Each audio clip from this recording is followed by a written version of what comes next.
Hi எல்லோருக்கும் வணக்கம். Bigg Boss season 8 Tamil. So அந்த வீடியோவில் நம்ம நடு இரவில் ராணுவ பார்த்தீங்க அப்படின்னா, என்னடா அது சுற்றி சுற்றி படுக்கிறான், எப்படி படுக்கிறான், இது ஃபேக்கு அப்படின்ற மாதிரி ஏகப்பட்ட கும்பல் உருட்டிட்டு இருக்காங்க. ஸோ அதை பற்றின ஒரு தெளிவான ஒரு விமர்சனம் இந்த வீடியோவில் பார்க்க போகிறேன். நான் என்கிட்டையும் அதை கேட்குறாங்க, என்னங்க ராணுவ இப்படி பண்ணுறான், உங்களுக்கு தெரியலையா அது ஃபேக்காக இருக்குதா அப்படின்ற மாதிரிலாம் கேட்டாங்க. ஸோ அதை பற்றி பேச போகிறோம். அடுத்து முத்துக்குமரன் டாப் 5 போட்டியாளர்களை கணிக்கிறார். ஸோ அதனுடைய கணிப்பு எப்படி இருக்குது அப்படிங்கிறதை பார்க்க போகிறோம். அடுத்து ஓட்டிங்கில் பார்த்தீங்கன்னா காலை நேர ஓட்டிங்கில் என்னென்ன லீடிங்கில் யார் யாரெல்லாம் இருக்காங்க அப்படிங்கிறத பற்றி பார்க்க போகிறோம். ஸோ வீடியோக்குள்ளே போகிறதுக்கு முன்னாடி சேனல் புதுசாக இருந்தீங்கன்னா கண்டிப்பாக சப்ஸ்கிரைப் பண்ணிக்கோங்க, வீடியோ மறக்காமல் லைக் பண்ணிக்கோங்க. இப்போ நம்ம வீடியோக்குள்ளே போகலாம். ஸோ எனக்கு தெரிஞ்சு இந்த ராணுவ இஷ்யூ பார்த்தீங்க அப்படின்னா வீக்கெண்டில் விஜய் சேதுபதி அவர்களால் கண்டிப்பாக பேசப்படும் அப்படிங்கிறது நம்ம எதிர்பார்க்கலாம். ஏன்னா நிறைய பேர் பார்த்தீங்கன்னா இது ஃபேக் அப்படின்னு சொல்லிட்டு இருக்காங்க. ஸோ இது கண்டென்ட்டுக்காக பண்ணியிருக்காங்க அப்படின்ற மாதிரி எனக்கு தெரிஞ்சு நான் ஓப்பனாக சொல்லணும்னா நான் பார்த்த வரைக்குமே பார்த்தீங்கன்னா அது கண்டென்ட்டுக்கு இல்லை. அவன் விழுந்தது, ஜெஃப்ரி பண்ணது எல்லாமே வந்துருச்சு. ஜெஃப்ரி புஷ் பண்ணியிருக்கான், கை டீர் ஆகிருக்கு, அவனால் தூக்க முடியல, வலிக்குது அப்படிங்கிறதெல்லாம் உண்மை. பட் அவன் பெயின் கில்லருக்கும் ஸ்டெராய்டும் போடுறதுனால அந்த பெயின் அவ்வளோவா தெரியாது. நிறைய உருட்டுகள் பார்த்தீங்கன்னா அவன் திரும்புகிறான், நைட்டு யூஸ்வலாக திரும்புகிறான், அப்படியே பார்க்குறான், சுற்றி அப்படியே பார்த்துட்டு திரும்புகிறான் அப்படின்ற மாதிரிலாம் உருட்டிகிட்டு இருக்கானுங்க. என்னை பொறுத்த வரைக்கும் ஓப்பனாக சொல்லணுன்னா அந்த மாதிரிலாம் எதுவுமே இல்லை. ஸோ அது ஃபேக்காக இவங்க நடிக்க வச்சுருக்காங்களா பிக் பாஸ் அப்படின்னு சொல்லி பார்த்தீங்கன்னா மேபி அவனுக்கு டியர் இருந்திருக்கும். அந்த 3 வாரங்கிறது அது சிம்பத்தி கூட இருக்கலாம். 6 கொண்டு வரணும் அப்படின்றதுக்காக அந்த கான்செப்ட் கொண்டு வரணும் ஏஆர்எம்ல. அதுக்காக 3 வாரம் சொல்லி சொல்லியிருக்கான் தவிர, ஆனால் அடி பட்டது அப்படிங்கிறது உண்மை. அவன் இன்னைக்கு கூட படுத்துட்டு இருக்கும்போது பார்த்தீங்கன்னா ஒரு சாரை தான் படுத்துருந்தான். அந்த கையெல்லாம் ஃப்ரீக்கட்டாக மூவ் பண்ணல. நடக்கும்போது கூட அப்படி எடுத்துகிட்டு வரலாம், இல்லை ஏதாவது பண்ணலாம், அது தெரியும். அந்த வழியை அவன் ஃபீல் பண்ணுறான். அதனால் அதை தயவு செஞ்சு சொல்லாதீங்க. ஏன்னா ஏற்கனவே விஜய் சேதுபதி ஹோஸ்ட் எல்லாம் சேர்ந்து ராணுவம் அடிச்சுட்டு இருக்காங்க. அவங்க அப்பா வெளியே இருந்து குரல் கொடுத்துட்ருக்காரு. இந்த மாதிரி ஏன் எல்லா போட்டியாளரும் பார்க்குற மாதிரி பாருங்கள் என் பையனை, என்னையா பாவம் பண்ணா, ஏன் பேச விட மாட்டேன், உட்காருன்றீங்கன்ற மாதிரிலாம் அவரும் விமர்சனம் பண்ணியிருக்காரு.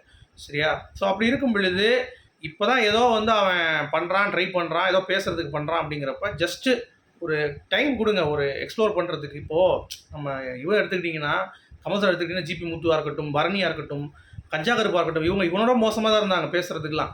பட் அவர் டியூன் பண்ணி பேசுங்கன்னு ஊக்குவிச்சு கண்டிப்பாக பார்த்தீங்கன்னா அவன் நல்லா தான் பேசினாங்க. அந்த மாதிரி ராணுவ பண்ணலாலும் சரி, அட்லீஸ்ட்டு இந்த மாதிரிலாம் பார்த்தீங்கன்னா கமெண்ட் நிறைய பார்த்தேன் நான். அதனால தான் இந்த வீடியோ நான் கவர் பண்ணணும்னா நேற்றும் பார்த்தீங்கன்னா அந்த மாதிரி திருப்பி படுத்தான் நைட்டு அப்படின்ற மாதிரிலாம் பேசியிருந்தாங்க. ஸோ அந்த மாதிரிலாம் எதுவும் இல்லை. நான் பார்த்த வரைக்கும் அதை ஸ்க்ரீன்ஷாட் எடுத்து தான் பார்த்துருக்கேன். அது ஃபேக்லாம் கிடையவே கிடையாது அப்படிங்கிறது தான்.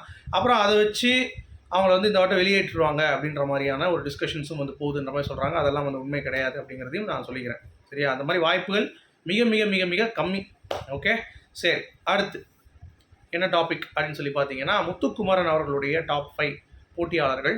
என்னன்னா 2 தடவை மாற்றி பேசினார். அதுதான் கொஞ்சம் நெருடலாக இருந்துச்சு எனக்கு. ஸோ முத்து சொல்லிக்கிறாரு, 2வது பார்த்தீங்கன்னா மஞ்சரி சொல்கிறாரு. இதே தான் வெளியும் பேசுகிறாரு. வெளியே உட்காந்து பேசிகிட்டு இருக்கும்போது பவித்ரா எல்லாம் இருக்காங்க. அப்போ தீபக் இல்லை, அங்கேயும் தீபக் இல்லை. பட் தீபக்குடைய பேர் ஒரு தடவை மாற்றி சொல்லிட்டு போகிற போல தெரியுது.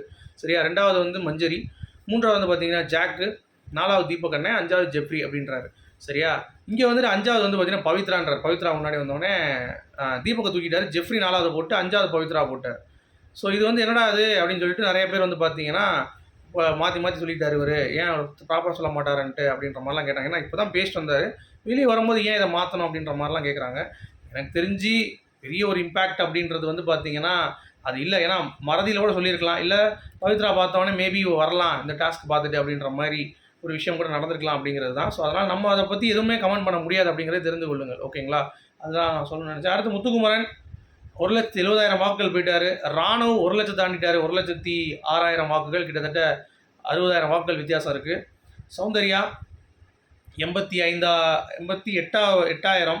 ஸோ கொஞ்சம் கூட்டிகிட்டே போகுது எல்லாத்துக்கும். ஜாக்லினுக்கு 60,000 வந்திருக்கு. அருண், பட் இந்த பிளேஸ்மெண்ட் கரெக்டாக இருக்குது. சரிங்களா? அஃபீஷியல் நிறையப்படி வந்துருச்சு. அதுவும் பார்த்தீங்கன்னா முத்துக்குமரன் தான் முதல்ல இருக்கார். 2ஆம் இடம் ராணுவ், 3ஆம் இடம் ஜாக்லின் சொல்கிறாங்க அஃபீஷியலில், 4வது தான் சௌந்தர்யா, 5வது அருண். ஸோ 5 பேர். இதுதான் லிஸ்ட் வந்திருக்கு அஃபீஷியல் பொறுத்த வரைக்கும். ஸோ வெளியேறுவது அப்படிங்கிறது பார்த்தீங்கன்னா எனக்கு தெரிஞ்சு மோஸ்ட் ப்ராபப்ளி அன்ஷிதா, அப்படி இல்லைனா ரஞ்சித். மேபி 2 விஷயம் கண்டிப்பாக இருக்கும்னு நான் எதிர்பார்க்குறேன். ரஞ்சித், அன்ஷிதா தான் நான் போவாங்கன்றதை நான் யோசிக்கிறேன். ஸோ நீங்கள் என்ன நினைக்கிறீங்க சொல்லுங்கள். மீண்டும் சந்திப்போம். Good bye.